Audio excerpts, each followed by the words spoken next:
There was a generation of kids who didn't have tracking apps. No one knew where they were every minute. They were told one simple rule: be home before it gets dark. That generation is now raising children. And people are confused by them. Some say they are too involved. Some say they are too strict. Some say they care too much. But if you understand how they grew up, everything makes sense. If you were a child in the 70s or 80s, you probably came home to an empty house. Both parents were working. There were no long emotional talks, no daily check-ins about your feelings. You made your own snack. You did your homework alone. You handled your own problems. If you fought with a friend, you solved it. If you failed a test, you dealt with it. If you felt sad, you stayed quiet. You became independent very early, and that independence made you strong. But it also made you silent.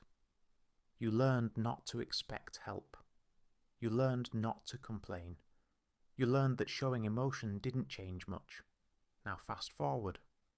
Those same kids are parents, and something inside them shifted. They remember what it felt like to sit in an empty house. They remember wishing someone asked, "Are you okay?" So now, when their child looks upset, they notice. They may not be perfect. They may not say the right words every time, but they try to be present. This generation doesn't want to control their kids. They want to prepare them. They still believe in independence. They still believe children should solve problems. But they also believe something else. No child should feel alone. That's the difference. They are not hovering every second. But when something serious happens, they show up fast. They will let their child make mistakes, but they won't let them face the world completely alone. Because they know what that feels like. And they are raising kids in a world very different from theirs. A world of social media, constant comparison, online pressure, screens everywhere. They remember life before all of this. They remember boredom, privacy, moments that were not recorded. So when they set limits on phones or social media, it's not fear, it's experience. They have seen both worlds. They are also under pressure from both sides. Their parents think they are too soft.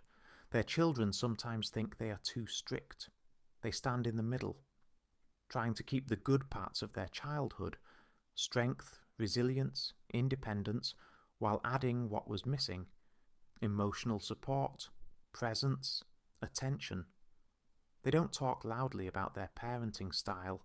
They don't need approval from everyone online. They parent based on memory, based on what hurt, based on what helped. And maybe that's why they look calm on the outside, but carry a quiet emotional weight inside. They are breaking a cycle without making a big announcement about it.